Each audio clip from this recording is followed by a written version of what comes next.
Okay, let's go over the installation of the new JLT part number 3030, the remote mount oil separator for your 2015 to 19 GT350.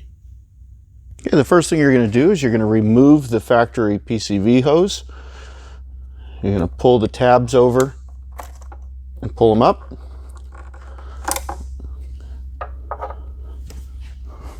Use the supplied hardware and mount the bracket to this hole in the apron.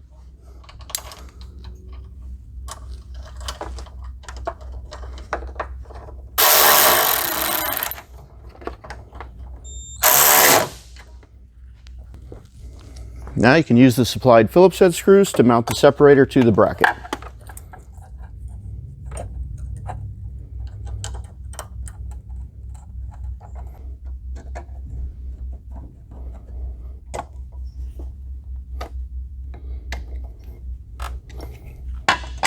Take the hose that's connected to the T side of the separator, connect that to the PCV valve on the valve cover.